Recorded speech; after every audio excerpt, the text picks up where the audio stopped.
본 방송에서 제공하는 투자 정보는 투자 판단에 대한 조언입니다. 방송에서 제공하는 주식의 가치, 가격 상승 및 가격 하락에 대해서는 방송사에서 보장하지 않습니다.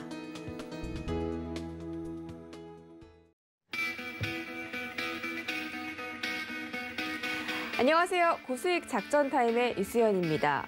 어제 우리 증시 정말 많이 흔들렸습니다. 여러분들도 걱정 참 많으셨을 텐데 어제는 선물 옵션 동시 만기일이었죠. 뇌마녀의 날이다 보니까 증시에 전체적으로 변동성이 확대됐습니다. 코스피 시장 1.5% 하락했고 코스닥 시장은 0.25% 약보합권에서 거래를 마쳤습니다. 이 외국인과 기관의 동반 매도세가 과연 언제 끝날지 좀 걱정되시는 분들 많이 계실 텐데 오늘 저희가 한번 그에 대한 대응 작전들 세워보도록 하겠습니다. 또 조금 전에 마감된 뉴욕 3대 지수 역시 일제히 하락했습니다. 다우지수 0.4%, S&P 500 0.2%, 그리고 나스닥은 0.4% 하락했고 어제는 이 기술주 중심의 나스닥도 많이 부진했지만 또 경기 민감주까지 함께 떨어지는 모습이 연출이 됐습니다. 모더나나 룰루레몬 같은 그런 개별 종목 장세들 펼쳐졌는데 이 종목들에서는 이 개별 이슈가 붙으면서 주가가 좀 상승하는 흐름도 연출되기도 했습니다. 여러 가지 이슈 오늘도 있었는데요. 오늘 저희가 1시간 동안 작전 세워드리면서 조금 뒤 개장하는 시간에 어떻게 대응하면 좋을지 전략 챙겨가 보시기 바라겠습니다. 자, 금요일장은 저희가 버니 씨와 함께 한번 출발해 보도록 하겠습니다. 영상 잠깐 보고 오시죠.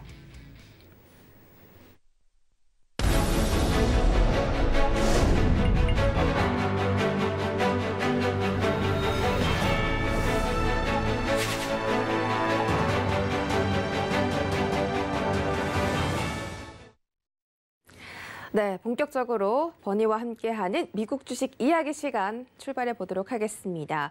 이 시간에서 항상 이 미국 주식 종목들 소개해드리고 있는데 이 종목에 대한 수익이 굉장히 좋다고 제가 들었습니다. 빌닷컴, 넷플릭스, 그리고 업스타트 홀딩스까지 저희가 최근에 소개해드린 종목들이 거의 주가가 뭐 2배 이상 상승하는 등 최근에 랠리가 대단했습니다. 그만큼 좀 버니 씨가 거시적으로 보시고 저희에게 이 기업에 대한 탄탄한 실적 이야기들까지 짚어주시고 계신데요. 이에 대한 부분도 설명 한번 들어보도록 하겠습니다. 이 빌닷컴과 넷플릭스, 업스타트 홀딩스에 대한 주가 전망 어떻게 보고 계실까요? Okay, so we can think about those three stocks. What so far we've gotten about 10 to 12 stocks so far. I think people should have 15 to 25 stocks that they want to hold for 3 to 5 years. Okay, it'd be great to buy 25 stocks and hold them for 5 years. That's how people build a lot of wealth. It's really difficult to be able to time the market all the time. And it's also really difficult to be able to pick where a stock tops out. Just like we talked about, Netflix is up 500 times. So since we picked these stocks, Netflix we just picked a few weeks ago. We talked about that stock when it was at $515. It's at $605 today. We talked about Upstart. Upstart was at $135 when we talked about it, and it's at $274 today. We talked about Bill.com, and that was one of the stocks we did earlier on in probably the end of July. And that stock, we talked about it at $175, and it's at $297.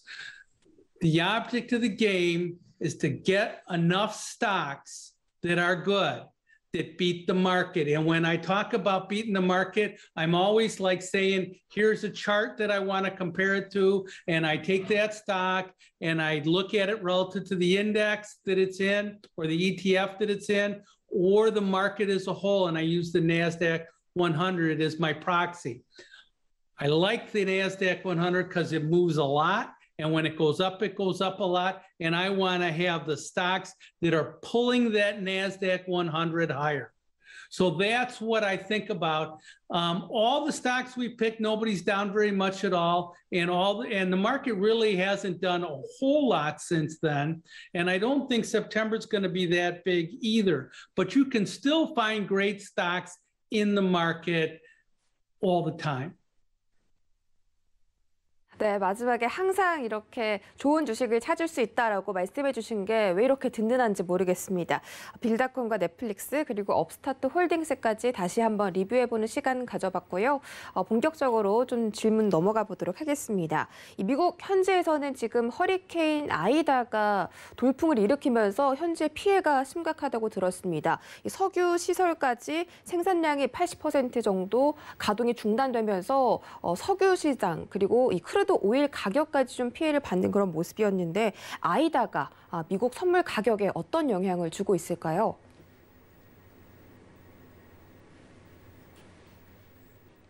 They've had two different effects. So if we think about futures prices from the oil standpoint, because that's a big storage area for crude oil for us and a shipping center from there to the rest of the United States. They didn't hit the oil sector that much, but what they did hit was the shipping center for barges that come out of the Mississippi River, which is, I think, the third largest river in the world. And it's our big navigation stream. So a lot of grain, corn, soybeans, wheat, comes in by rail into the Mississippi River and then goes down the Mississippi River and goes out to the rest of the world. The hurricane knocked out two big plants that basically load soybeans and corn for one company, Cargill, and for another company, it knocked out one other plant.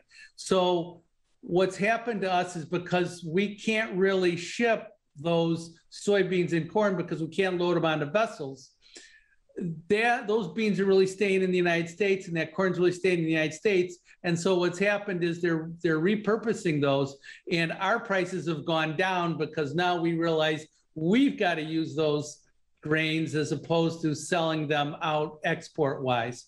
So corn, soybeans have gone lower this week. I think this is about the end of it. It's just a temporary phenomenon, but the energy sector really didn't get impacted much at all. 네, 유가나 곡물 가격에 단기적인 영향은 있었지만 앞으로는 뭐 영향이 없을 것으로 좀 판단을 해주시고 계시고 또 에너지 산업에서는 전혀 영향이 없었다라고 짚어주셨습니다.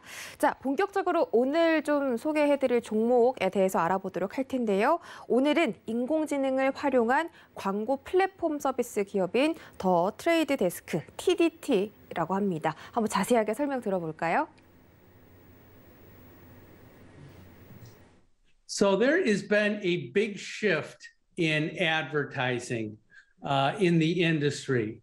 The Trade Desk is a pioneer in programmatic advertising, where it's a more efficient model than typical advertising buying by advertisers to be able to access customers. And this way of doing business more aligns with the advertising customers than normal advertising setups are. They've had a great amount of success. The company got started in 2009. And if we just think about the basic mechanics of what the Trade Desk is a platform that is cloud-based, it does artificial intelligence, and it allows advertisers to access the specific types of customers that they want to access.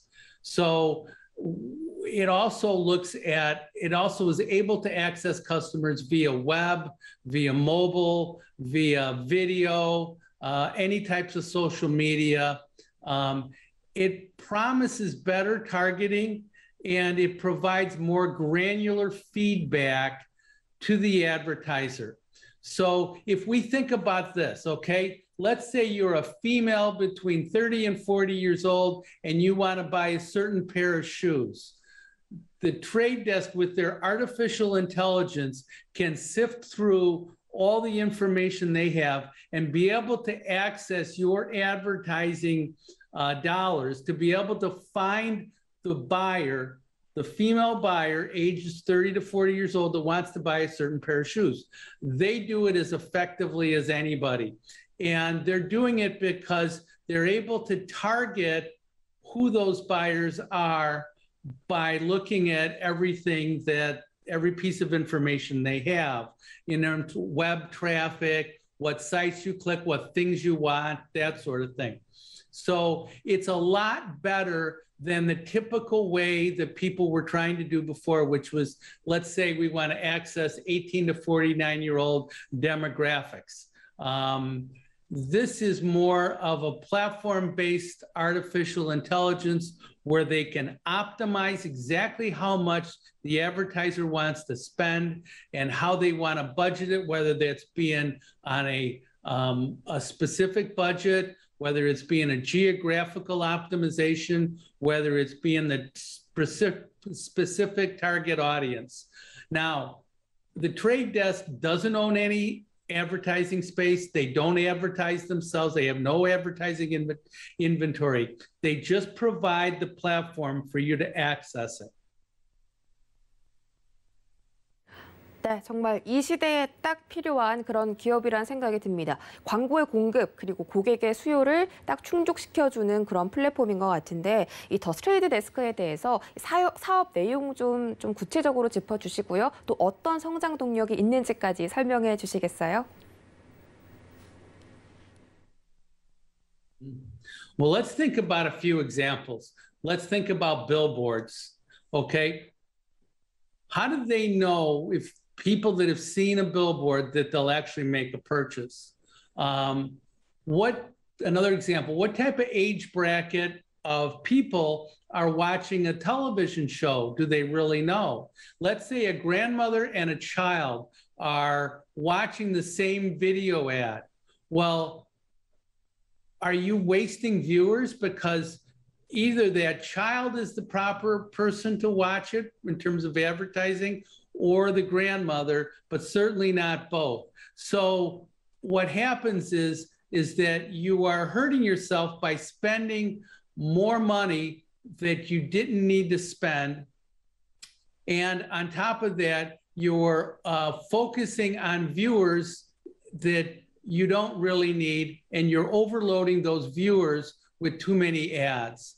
So when you think about it, is like, how often do people remember an ad and then make a purchase on it? A lot of times I don't even remember an ad that I saw. The trick with this thing is to give a few ads that are relevant, okay, to the potential buyer.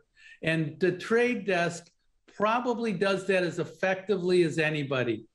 If we go back over the last 7 years, their customer retention rate, their advertisers are their customers. Their customer retention rate is over 95% year over year for the last 7 years.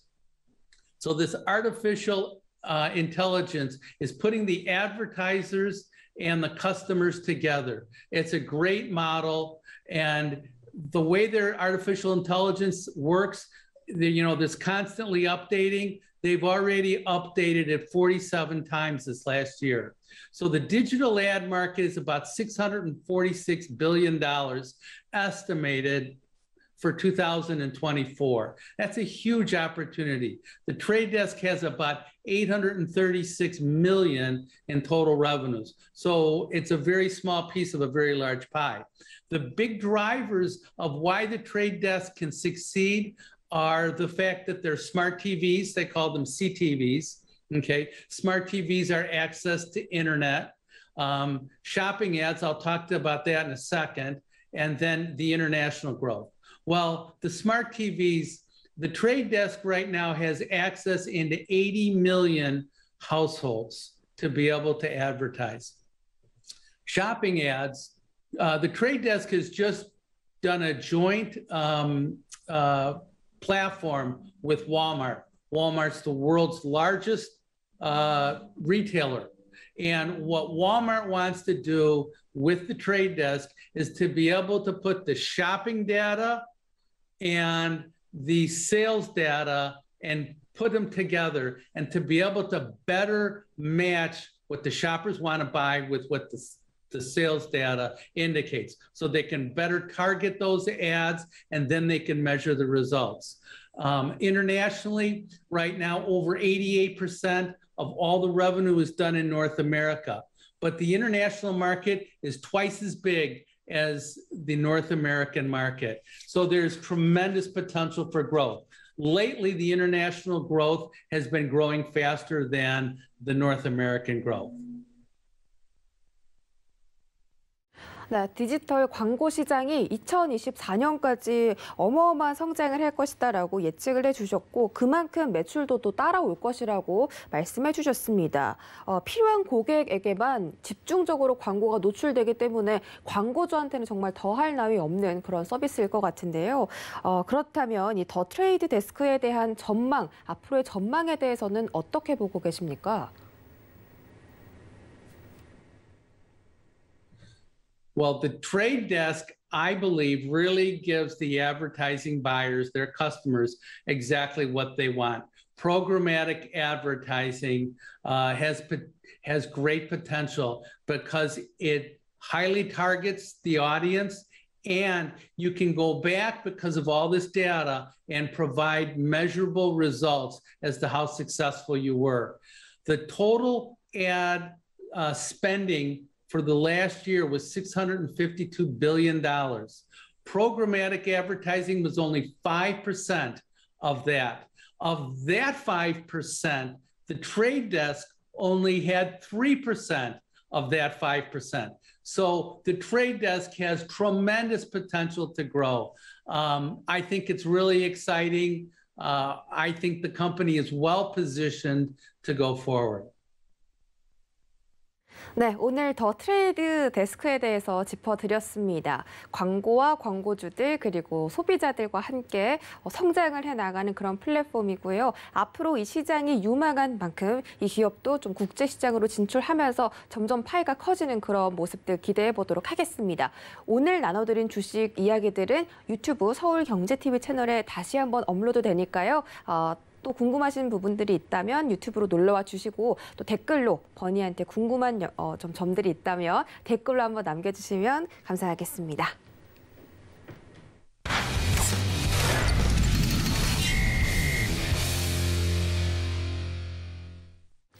네, 이어지는 시간 이성홍의 작전 키워드 시간입니다. KTB 투자증권 이성홍 과장과 함께합니다. 안녕하세요. 네, 안녕하십니까? 네, 반갑습니다. 키워드 바로 확인할게요. 네, 오늘의 키워드는 10조 잭팟 양극재 동맹이란 주제입니다. 어제 국내 1위 양극재 제조사인 에코프로비엠이 SK이노베이션과 10조 원대 계약을 체결했다는 소식이 장 직전에 좀 소개가 되면서 에코프로비엠의 주가가 급등한 바가 있습니다. 사실 SK이노랑 에코프로비엠은 원래 협약하는 관계였는데 이제 추가 계약을 했고 또 최대 규모의 계약이었다고 하죠. 10조 원이. 그래서 에코프로비엠뿐만이 아니라 다른 양극재 기업들이나 2차 전지 기업들이 좀 수혜를 받는 모습이었습니다. 이 종목에 대한 자세한 분석 부탁드릴게요. 네, 우선 수주 10조 규모도 대단하지만 제가 좀 개인적으로 봤을 때는 SK이노베이션과 에코프로 그룹이죠. 에코프로 그룹의 어떤 이제 파트너십 이 부분이 더 강화됐다는 점에 좀 더 눈길이 좀 가고 주목을 해야 되지 않을까라고 좀 판단되고 있고요. 우선 SK이노베이션은 하이니켈 배터리 시장을 지금 이끌고 있는 그런 대표적인 기업이라고 볼 수 있겠습니다. 내년에 출시하는 미국 포드의 대표 전기 트럭 모델이죠. F150 라이트닝의 이 양극재를 적용한 배터리를 좀 공급하는데 그러면서 이제 이 에코프로비엠과의 협력에 대한 부분이 굉장히 더 중요하게 됐다라고 좀 판단이 좀 되고 있고요. 우선 지금 현재 에코프로 그룹에 대해서 향후에도 그 협력을 강화해 나가는 쪽으로 가지 않을까요? 판단되고 있습니다. 그렇기 때문에 이 에코프로비엠에 대한 시장에서의 관심이 더욱더 뜨거워졌다라고 좀 판단되고 있고요. 이 에코프로비엠 같은 경우에는 이 밸류에이션 뭐 이런 여러 가지 호재도 있는 상태에서 이 밸류에이션 상승을 계속 지금 증권사에서도 좋게 평가를 하고 있다라고 볼 수 있겠는데, 뭐 그 중에 또 하나의 그 포인트가 바로 이제 증설이죠. 이 에코프로비엠 같은 경우에는 뭐 SK이노베이션과의 뭐 판매 계약도 그렇고, 이거에 대한 부분에서 생산에 대해서 박차를 가해야 되는 상황, 뭐 행복한 고민이라고 좀 볼 수 있겠는데요. 뭐 그렇기 때문에 우리나라뿐만 아니라 지금 유럽과 미국 쪽에서의 공장 증설이 필수적이라고 볼 수 있겠습니다. 우선 배터리 업체들 같은 경우는 대규모 수주죠. 그 후에 이어지는 소재 업체들 같은 경우도 장기 공급 계약이 이런 부분은 좀 메커니즘인데, 그런 점에서 이제 에코프로비엠의 증설에 대한 부분에 있어서 더욱더 이제 증설 규모가 커지게 된다고 한다면 에코프로비엠의 실적은 자연스럽게 따라온다라고 좀 볼 수 있어서 에코프로비엠뿐만 아니라 이 양극재를 만드는 이 기업들 좀 관심이 가져야 되지 않을까 이렇게 보입니다. 네, 수주 계약 소식과 동시에 또 증설 이슈까지 나와서 이 증설을 하는 만큼 실적이 따라올 것이다라고 짚어주셨습니다. 에코프로비엠 앞으로도 주가 기대해 보도록 하겠고요. 두 번째 키워드도 확인하시죠. 네, 두 번째 키워드 코로나19 특수 골프존 주가 제동입니다. 네, 코로나19를 맞으면서 정말 산업이 활발하게 성장한 산업이 있는데 바로 그 산업이 골프 산업입니다. 골프 인구가 코로나 대비해서 2배 이상 늘어나면서 골프와 관련된 주가 종목들의 상승세도 대단했고, 정말 제 주위에서도 골프를 안 치는 사람이 있긴 하겠지만 좀 많이 늘어났습니다. 정말로 제가 체감할 정도인데, 근데 지금 골프존이 저작권 침해 손해배상 소식 때문에 주가가 주춤하는 게 아닌가 이런 걱정이 들고 있습니다. 어제는 뭐 그렇게 큰 하락은 아니지만 그래도 약세장으로 마감을 했는데 골프존에 대한 주가 대응은 어떻게 해볼까요? 말씀하셨듯이 골프 인구 굉장히 좀 많아지고 있죠. 지금 현재 뭐 골프존 올해 주가가 굉장히 좀 좋았었는데, 뭐 어제 좀 악재가 하나 나왔습니다. 이 저작권 침해 손해배상 피소 소식이 나왔었는데, 이거에 대해서 뭐 금액도 뭐 150억 이렇게 나왔지만은 이제 시작 단계라고 생각이 됩니다. 뭐 시작 단계라는 말은 아직까지 뭐 정해진 부분은 확실히 좀 없다라고 좀 생각이 되고 있고요. 이 골프존에서도 소송 대리인과 법적 절차에 따라서 대응할 것이라는 부분을 좀 밝혔는데, 이 작년 말 기준으로 자기 자본의 6.7%에 해당하는 금액이기 때문에 이 150억이라는 금액은 작은 금액은 아닙니다. 하지만 말씀드렸듯이 어제 주가 측면을 본다고 하더라도 영향은 거의 없다라고 좀 판단되고 있고요.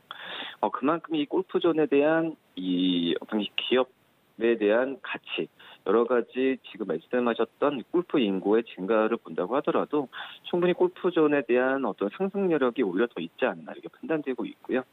이 골프존 같은 경우는 스크린 골프 우리나라에서 국내 최초로 도입했죠.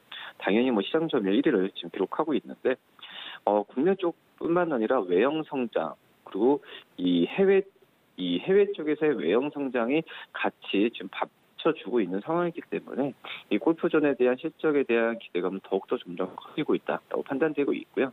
말씀드렸던 해외 사업 쪽에서의 고성장은 이제 골프존의 하나의 키라고 좀 볼 수 있겠는데요. 이 작년에 해외 법인 매출액은 일본, 미국, 베트남, 중국 4개 법인 모두 증가했습니다. 총 해외 매출액은 262억으로 전체 매출액 대비해서 비중은 적은데 향후 성장성은 굉장히 돋보인다라고 볼 수 있겠고요. 특히 이제 중국 법인은 올해 1분기 매출액 17억으로 작년 연간 매출액 28억 원이면 감안했을 때 높은 성장세를 보였다라는 점에서 봤을 때 이 골프존 좀 관심 있게 계속 봐도 괜찮지 않을까 이렇게 보입니다. 네, 골프존에 대한 지속적인 관심 필요하다라고 언급을 해주셨습니다. 자, 그렇다면 오늘째 시장에서 좀 짚어볼 만한 종목 한번 살펴보도록 할 텐데요.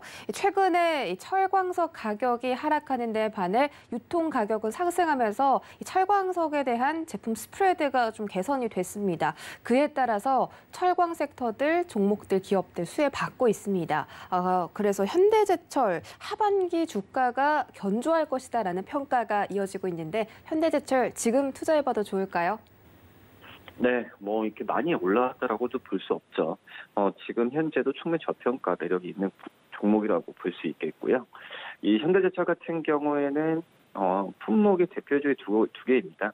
이 봉영광이랑 또 판재료라고 좀 볼 수 있겠는데, 이 두 품목 모두 이제 봉영광 쪽은 코로나 영향을 좀 받으면서 좀 감소했는데, 이 판재료 쪽 같은 경우에는 가격이 계속 상승하는 쪽으로 좀 가고 있습니다.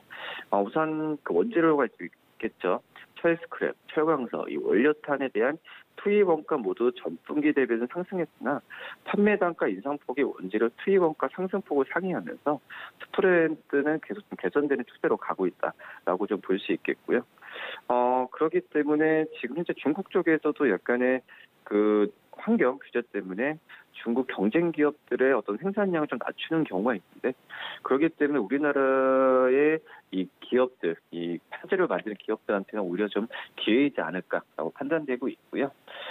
봉영광과 판재료 모두 업황이 개선이 좀 이어지는 점에서 봤을 때는 이 3분기 영업이익 총분 7천억 이상은 가능하지 않을까. 현대제철 좀 관심 있게 봐도 괜찮지 않나 이렇게 보입니다. 네, 현대제철에 대해서는 좀 좋다고 말씀을 해주셨습니다. 자, 다음 종목으로는 NC소프트 한번 살펴보도록 할 텐데요. 주가가 좀처럼 반등할 기미를 보여주지 않고 있습니다. 지금 뭐 다른 종목들, 데브시스터즈나 뭐 다른 게임 종목들 상승하는 그런 종목들도 있거든요. 이 자사주 매입 소식도 있었지만 이 소식이 이 주가에는 큰 영향을 미치진 않았습니다. NC소프트도 짚어주시죠. 네, NC소프트 참 힘듭니다. 갖고 계신 분들도 고민이 많으실 거라 생각이 되고 있는데, 어느 정도 이제 그 하락세는 좀 진정이 되지 않았나 판단되고 있고요. 그러니까 어떤 반등이 크게 이루어진다라는 것보다도 이 하락에 대한 부분에 있어서 일정 부분 좀 이 급락은 멈췄기 때문에 어떤 단기적인 저가 매수 관점을 활용해도 나쁘지 않다라고 좀 판단이 됩니다. 물론 이제 블랙앤소울2에 대한 부진이 되고 뭐 자사주 매입을 했는데 주가가 좀 떨어지는 부분이 있지만, 지금 현재 뭐 리니지 W 예상이 그 하반기에 좀 서둘러서 지금 신작 출시를 예정된 상황이라고 볼 수 있겠는데요. 한마디로 이제 반전에 대한 노력은 어느 시기에 갔을 때는 NC소프트에 분명히 좋은 영향을 끼치지 않을까라고 좀 판단되고 있고요. 지금 이제 리니지 W뿐만 아니라 아이온2, 뭐 프로젝트 7 같은 다수의 기대작들은 차질 없이 지금 개발되고 있기 때문에 어떤 이 블랙앤소울 같은 한 작품의 어떤 흥행이나 여러 가지 면에서 분위기에 대한 부분에 있어서 너무 섣부르게 판단하는 건 좀 아니지 않나라고 생각이 되고 있고요. 그 한마디로 과도한 급락인 것 같습니다. 그렇기 때문에 NC소프트 뭐 적극적인 매수보다도 어떤 반등 시기가 왔을 때는 저가 매수 관점에서 잡는 것도 나쁘지 않다 이렇게 판단됩니다. 네, 반등 시에 좀 사들이는 전략으로 챙겨드렸고, 지금 차트상 아직 좀 하락을 하는 모습이기 때문에 상승 추세를 전환하는 거를 확인하시고 NC소프트는 좀 지켜보시는 게 좋겠습니다. 자, 마지막으로 우리 시장 이번 주 마지막 장이죠. 금요일장 대응 작전 한번 여쭤보도록 할 텐데, 네, 금요일이니까 좀 무섭습니다. 사실 이번 주에 시장이 지지부진했기 때문에 금요일장이니까 또 더 약세장에 거래량도 없지 않을까 하는 그런 걱정이 있는데, 오늘 우리 장 어떻게 대응해 볼까요? 네, 뭐 만만치 않은 장이라고 좀 볼 수 있겠는데요. 하지만 어제 뭐 내마녀의 날 뭐 이렇게 끝났고요.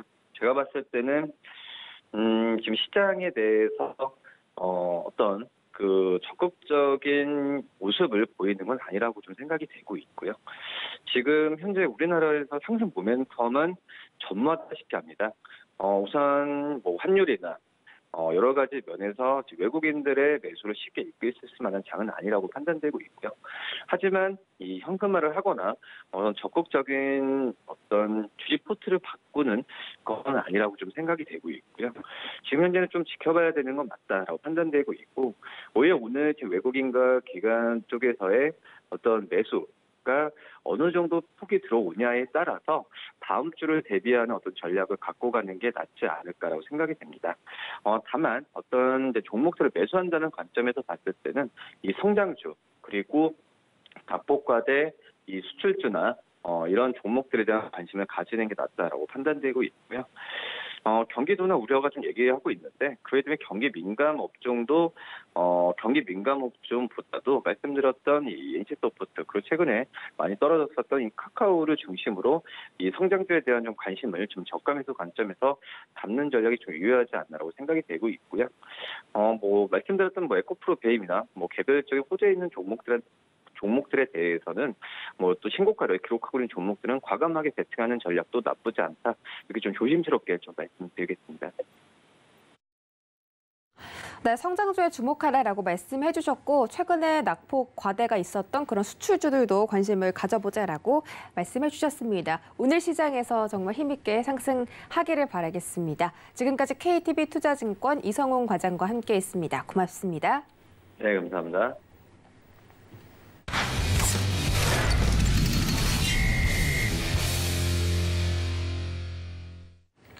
네, 이어지는 시간 허반석의 작전 리포트 시간입니다. 증권가 리포트 분석해드리는 시간이죠. IR 분석의 신 허반석 전문위원과 함께합니다. 안녕하세요. 네, 안녕하세요. 네, 반갑습니다. 자, 이번 주 마지막 장입니다. 이번 주 마지막 장인 오늘은 여태까지 봤던 리포트들 한번 리뷰해보는 시간이죠. 화면으로 한번 확인하시죠. 네, 이번 주는 리포트 리뷰 시간입니다. 네, 오늘이죠. 2차 전지 업종에 대해서 이번 주 설명해 드렸고요. LG화학과 솔브레인 그리고 포스코 케미칼 세 가지 종목에 대해서 이번 주 분석을 해드렸습니다. 이 세 종목 모두 지금 좀 저가 매수를 할 수 있는 그런 좋은 기회를 가진 종목들이고요. 또 그만큼 실적이 탄탄한 기업들, 앞으로 성장이 유망한 그런 종목으로 우리 허 위원님께서 가져와 주셨습니다. 다시 한번 리뷰해 주실까요? 네, 이번 주는 2차 전지 업종을 살펴보았습니다. 때마다, 시마다 2차 전지 업종을 조금 살펴보고 있는 중이죠. 결국엔 3월 15일 LG화학과 SK이노베이션의 ITC 분쟁 소송 전에 있어서도 2차 전지를 다뤘었고요. 그리고 5월 3일과 4일 두 거래일을 좀 할애를 해서 ITC 분쟁 이후에 발생된 폭스바겐의 배터리 수직 계열화 이슈 때문에 국내 배터리 3사 셀 업체들이 하락을 면치 못했던 기억이 있습니다. 이제 3월과 5월 이후에 주가 상승기를 잘 거치고 나서 갑작스럽게 또 한 번 LG화학의 배터리 화재 이슈가 좀 발생을 했습니다. 때마다 시마다 2차 전지를 좀 가지고 나오는 중인데요. 지금도 다시 한번 말씀을 드렸죠. 전화 위복의 계기가 되지 않을까라고 저는 개인적으로 바라보고 있기 때문에 말씀을 드려오고 있습니다.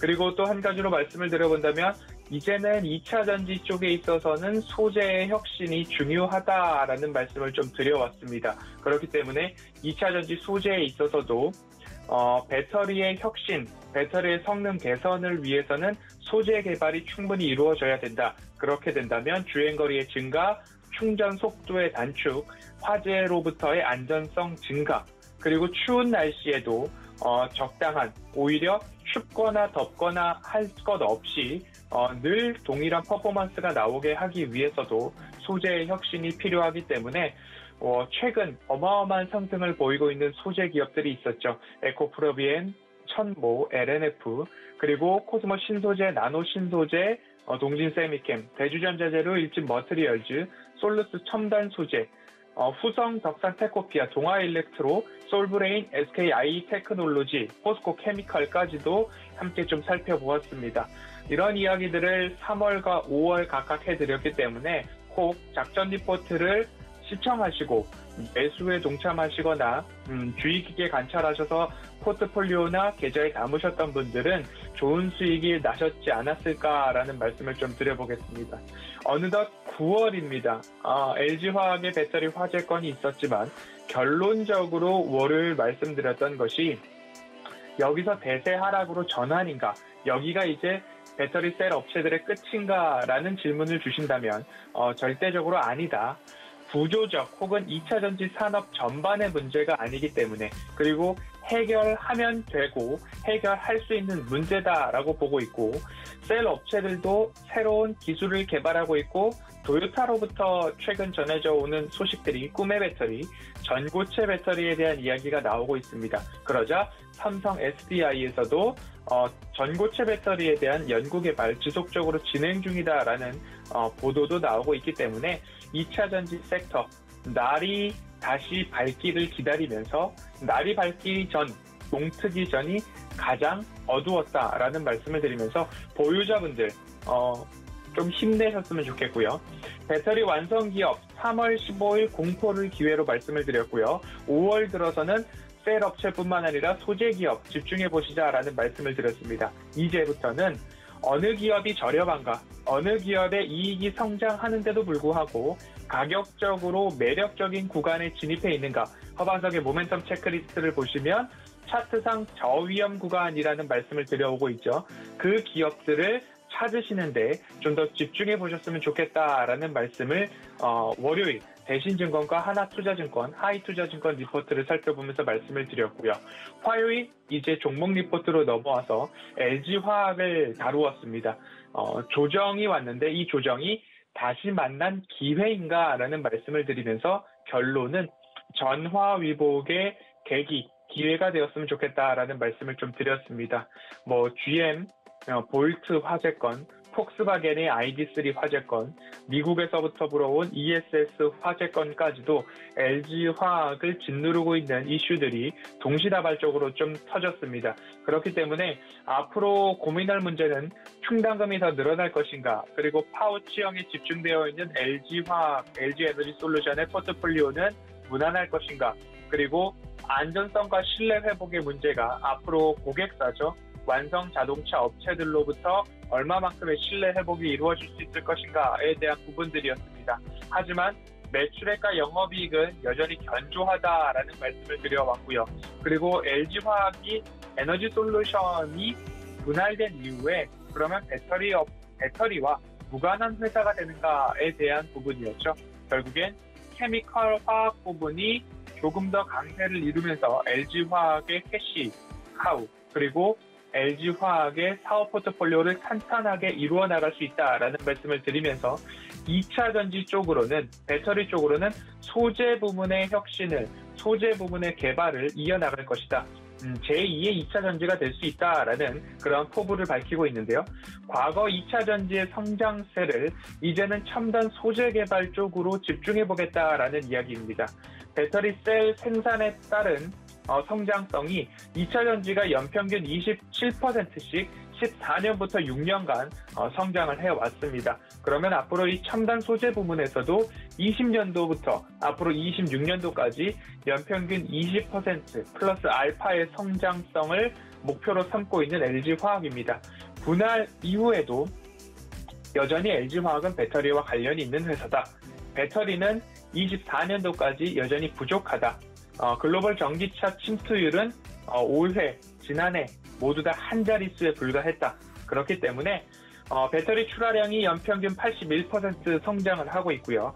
세계 글로벌 시장 점유율 23%, 세계 글로벌 점유율 2위인 LG화학, 전화위복이 될 것인가, 리포트 내용들을 한번 다시 보기를 통해서도 꼼꼼히 살펴보셔서 고개가 끄덕여지신다면 한 번쯤은 생각해 보셔야 될 만한 기회인가 고민해 보셨으면 좋겠다라는 말씀을 드렸고요. 수요일은 솔브레인에 대해서 말씀을 드렸습니다. 반도체와 디스플레이 2차 전지 사업 분야로서 각각 포트폴리오 사업 영역을 갖고 있고요. 삼성전자와 SK하이닉스, LG 디스플레이에 공정용 화학 재료를 공급하고 있고, 2차 전지 쪽으로는 삼성 SDI, SK이노베이션, LG화학까지 2차 전지 제조사들의 전해액을 공급하고 있습니다. 매출 비중을 따져본다면 반도체가 63%를 넘기고요. 디스플레이는 16%, 2차 전지 전해액 등에서 21%의 매출을 보이고 있습니다.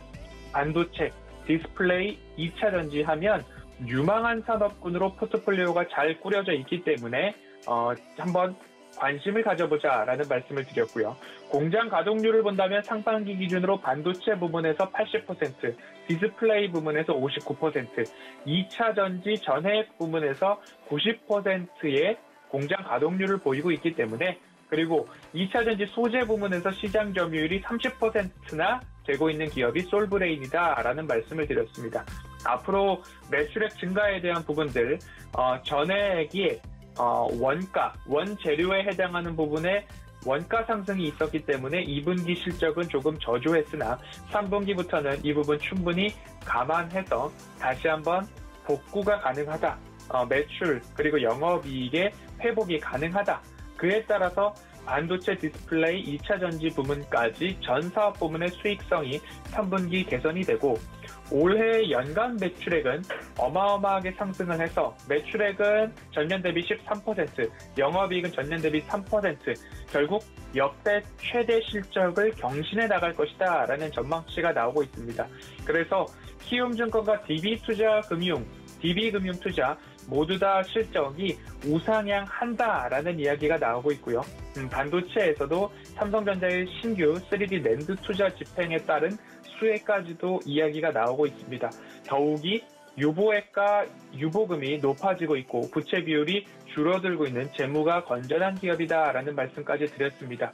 그리고 왜 2차 전지 시간에 반도체 쪽으로 구분이 되고 있는 솔브레인을 가지고 왔는가를 말씀을 드려보면 2차 전지 관련 매출의 성장성이죠. 20년도 850억 원, 21년도 1764억 원, 22년도 2102억 원, 신성장 동력, 모멘텀으로 보기에 충분하다라는 말씀을 드렸고요. 증권사 목표가, 목표 주가 대비 아직까지 상승 내력은 30% 이상에 다다르고 있다라는 말씀을 드렸습니다. 끝으로 어제죠. 포스코 케미칼을 좀 살펴보았습니다. 양극재와 음극재 모두 다 생산하고 있는 기업이고 앞으로의 연평균 성장률이 각각 30% 이상 되고 있습니다. 양극재는 71%, 향후 5년간 연평균 성장률 71% 이야기가 나오고 있습니다. 캐시카우로는 포스코로부터 조강 생산량과 유가에 연동되고 있기는 하지만 조강 생산량은 일정하게 유지되는 부분이기 때문에 캐시카우 역할로는 충분하다라는 말씀을 드렸고요. 마찬가지로 재무구조가 건전한 기업이 포스코 케미칼이다. 유보율은 늘어나고 부채 비율은 낮아지는 그런 모습들을 살펴보았고요. 포스코 그룹의 빅픽처 끝으로 말씀을 드리면 포스코 인터내셔널로부터 음극재 사업부의 원료 공급이 이루어진다라고 한다면 포스코 그룹사 내 시너지뿐만 아니라 안정적인 원료 수급과 규모의 경쟁력, 가격 경쟁력의 우위를 차지할 수 있는 기업이 포스코 케미칼이다라고 말씀을 드렸습니다. 한 주 동안 2차 전지에 대해서 또 한 번 다뤄드렸습니다. 3월, 5월, 9월인데요. 저평가 구간인지 아닌지 리포트 다시 보기를 통해서 고개가 끄덕여지신다면 셀 업체 그리고 소재 업체 이제는 가격적으로 매력적인 기업들 중심으로 살펴보시면 좋겠다라는 말씀 드리면서 이번 주 리뷰 여기까지 살펴보도록 하겠습니다. 네, 세 가지 종목들 리뷰해드렸습니다. LG화학과 솔브레인 그리고 포스코 케미칼이었는데 지금 시장이 좀 변동성 장세다 보니까 이제 이렇게 확실하게 좀 성장성과 이제 수익을 좀 확보하는 그런 기업들에 투자를 하면 좋겠다 이런 생각이 들고 있습니다. 세 가지 종목들 리뷰해드렸고요. 이 종목들에 대한 이야기들 더 자세하게 알고 싶으시거나 다시 한번 듣고 싶으시다면 하단에 나가고 있습니다. 문자 샵 0082번으로 허반석이라고 세 글자 전송해 주시면 이 이야기들 다시 한번 얻어가실 수 있습니다. 네, 허 의원님 감사합니다. 감사합니다. 네, 저희는 바로 이주현의 주유소 포트로 넘어가 보도록 하겠습니다. 주유소 시간에 방송되는 포트폴리오 때 이제 이주현 전문위원이 구성하신 종목들 개장 전에 한번 리뷰해보는 시간이죠. 이주현 전문위원 바로 만나보겠습니다. 안녕하세요. 네, 안녕하세요. 네, 반갑습니다. 자, 오늘 드디어 금요일장이고요. 한번 저희 주유소 운영 원칙부터 만나보고 가겠습니다. 네, 이주현의 주유소 포트 운용 원칙입니다. 바닥난 포트폴리오를 접수한 뒤에 기존 종목들을 손절하고 전문가 추천주로 포트를 운용하게 됩니다. 전문가당 한 종목 추천을 원칙으로 하고 있고요. 최고 수익률 산정 기준은 종가로 합니다. 네, 종목 만나보시죠. 이주연의 주유소포트 종목들 첫 번째 장 모든 종목들이 목표 가격과 수익률에 도달했습니다. 동신건설 삼액THK 14%, 서암기계공업 15%, CJ ENM은 26.67% 급등 수익률을 챙겨갔고요. YJM게임즈는 7월 12일 편입돼서 편입된 지 며칠 되지 않아 16%라는 큰 수익률 챙겨갔습니다. 다음 장 보시죠. 네, 이번 장에서도 태경 BK가 목표 수익률에 도달을 한 모습이고요. 전체 수익률은 32.8%입니다. 다른 종목들 한번 보시면 광주 신세계 여전히 두 자릿대 견고하게 유지해주고 있고 한라홀딩스와 알랩이 현재 0%대 수익률 보고 있습니다. 현대코퍼레이션 여전히 좀 부진한 모습이네요. 다음 장 보시죠. 네, 이번 장에서는 디스플레이텍이 플러스 12%대 들어와 있습니다. 최근에 주가 변동성이 좀 있는데 낙폭을 확대하다가 또 다시 급등하고 어제는 올랐다가 좀 떨어지는 모습이었는데 그래도 여전히 두 자릿수 챙겨가고 있는 그런 상황이고요. 대웅제약 10%대 하락, CJ ENM과 삼강 MNT도 지금 약간 손실 보고 있고요. 황금 ST가 어제 새롭게 편입이 됐습니다. 9월 9일에 편입이 됐고 현재는 아직까지는 손실이나 수익률이 집계되지 않았네요. 네, 저희 포트 종목들 살펴보고 돌아왔습니다. 내마녀의 날 어제였죠. 주가 시장이 굉장히 크게 흔들렸습니다. 오히려 수요일부터 코스닥이 좀 하락하더니 어제는 또 코스피가 하락을 했고 시가총액 상위 1위부터 10위까지 전부 하락 마감하는 그런 모습을 보여줬습니다. 계속 외국인과 기관의 이 매도 압박이 이어진다면 우리 개인 투자자분들께서도 좀 염려가 커지실 텐데요. 이런 부분들 대응 전략 좀 세워주시죠. 네, 전일 선물 옵션 동시 만기를 이제 거치면서 시장이 좀 안 좋을 거다라고 이야기를 그 전부터 이제 계속 드렸는데요.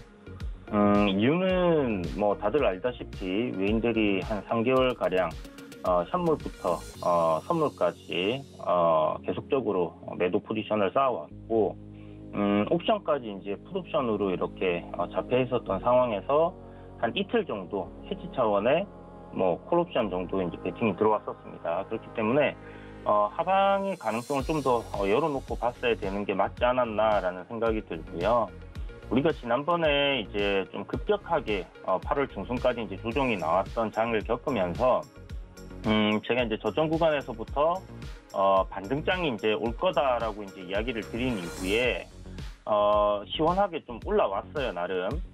코스닥 같은 경우는 굉장히 좀 가파르게 상승이 나와줬고, 코스피 같은 경우는 이제 한 3,200포인트, 지지 라인이 한 이 정도 잡혀있기 때문에, 3,200포인트 정도까지 반등이 나올 겁니다. 그렇지만, 이 3,200포인트라는 자리는, 올 초부터 해서, 코스피가 움직였던 이런 흐름들의 중심 가격 부분이고, 굉장히 강한 지지와 저항이 많이 일어났던 위치이기 때문에, 단번에 돌파를 하기는 상당히 어려울 거다. 그렇기 때문에 여기에 대한 조정을 생각해줘야 됩니다라고 말씀드렸어요. 그러면서 지속적으로 했던 말이 현금 비중 확대하시라고 이야기를 드렸는데요. 그냥 차트적인 부분에 기준을 잡고 대응을 한 부분도 없잖아 있지만 가장 큰 건 페드에서의 테이퍼링 관련된 이슈가 지금 나오고 있는 부분, 그리고 인플레이션에 대한 압력 지속적으로 커지고 있는 상황입니다. 돈 풀기는 이제 멈춰야지 이 인플레이션을 잡을 수 있다라는 그런 기준이 굉장히 강해졌는데, 문제는 여기에 이제 델타 변이 확산이라는 부분이에요. 미국에서는 이제 입원 환자 수가 10만 명을 넘어서고 하루에 16만 명씩 신규 감염자들이 나오고 있는 상황이기 때문에 델타 변이가 통제권으로 들어갔다라고는 생각하기는 좀 어렵습니다. 일시적으로 일단 확진자 수가 좀 줄어들었던 부분들이 있었지만 우리나라도 마찬가지로 2,000명이 계속 넘어가고 있는 그런 상황이고요. 그렇기 때문에 지금 유럽이라든지 그리고 미국이라든지 돈 풀기를 강행하면서 이제 그동안 유동성 공급으로 인해서 시장이 굉장히 많이 올랐는데 이렇게 이제 올라간 거에 대한 기대감은 역시나 코로나19라는 이런 팬데믹 상황이 종식이 되고 경기가 회복되고 좋아질 거다라는 그런 기대감이 있었거든요. 그것도 이제 그런 기대감이 굉장히 빠른 시일 내에 정상화가 될 거다라는 기대감에 전 세계 증시가 굉장히 또 가파르게 올랐어요. 문제는 이제 이러한 기대감이 사라지는 시점이 온 게 아닌가라고 좀 생각을 해봐야 되는 부분이고요. 그렇다고 해서 이제 지금 물가 상승이 일시적이다라면 다행이겠지만 그렇지 않다라면 이 저점을 깨고 3,050포인트 저점을 깨고 내려갈 수도 있다라는 부분은 항상 생각을 해두시고요. 최악의 상황에 대비를 계속 해야 되는 그런 시점입니다. 그래서 힘든 장이 지속될 가능성이 굉장히 높고요. 만약 오늘 시가부터 좀 상승을 글로벌 정치 안 좋았지만 우리나라 정치가 선반영했다라는 차원에서 반등이 나와준다, 오늘 상승이 나와준다 하면 아마 글로벌 정치 전체적으로 나쁘지 않은 흐름이 나올 가능성이 상당히 높다라고 보시면 좋을 것 같고, 그런 반등의 흐름이 나오지 않는다 하면 일단 3,080포인트 정도까지는 열어놓고 890포인트까지는 열어놓고 시장에 접근을 하시는 게 필요할 것 같습니다. 무슨 말이냐면 조정이 나오는 종목들, 저점을 깨고 내려갈 가능성이 높기 때문에 하락 추세에 있는 종목들 같은 경우는 비중 조절을 하시고 현금 비중을 확대하는 전략도 지금이라도 괜찮다라는 생각이 드니까 이런 부분 참고해 두시고요. 코스닥 같은 경우 상승 추세를 좀 최근에 잡아주고, 그리고 어저께 요런 지지 라인에서 저점을 형성한 부분이 있습니다. 그래서 아침에 미증시 영향으로 시간 조금 하락하더라도 반전이 나와줄 가능성이 있기 때문에 지금은 테마주들 그리고 개별주들 위주로 여러분들이 짧은 트레이딩 위주로 시장에 접근하시고, 가급적이면 목돈, 큰돈은 일단은 시장을 좀 더 관망하면서 투입해도 늦지 않으니까 정말 좋은 기업이 정말 싸게 있다. 그렇다면 그런 기업들 위주로 조금 저점 공략을 해보시면 좋을 것 같습니다. 오늘 항공주나 여행주, 포스트 코로나 관련주들 미증시에서 강하게 움직였기 때문에 오늘 괜찮은 흐름 이어질 것 같으니까 그런 섹터들 위주로 한번 공략을 해보시길 바라겠습니다. 네, 지금 아예 좀 하락 추세에 들어와 있는 그런 종목들은 지금 좀 손절을 하셔도 좋고 현금을 확보해 놓는 전략도 유효하다라고 말씀해 주셨습니다. 워낙에 지금 시장의 변동성이 좀 심하다 보니까 현금 확보 전략이 정말 저는 도움이 될 거라고 또 생각이 들고요. 이런 부분에 대해서 어떻게 내 종목 좀 대응해보지 하는 분들은 내일이죠. 내일 오후 1시에 우리 이주현 전문위원과 최재원 전문위원이 함께 무료로 온라인 강연회 열게 됩니다. 참여 원하시는 분들 유튜브 서울경제 더하기 TV로 들어오시면 함께 해보실 수가 있고요. 점심 식사하시고 한번 온라인 강연회까지 참여해보시기 바라겠습니다. 네, 위원님 오늘 분석 고맙습니다. 네, 감사합니다. 네, 벌써 1시간이 후딱 지나갔습니다. 이제 개장까지 한 20분 정도 남겨두고 있는데요. 저희는 잠시 뒤 순간포착 매매 시그널로 돌아오겠습니다. 고맙습니다.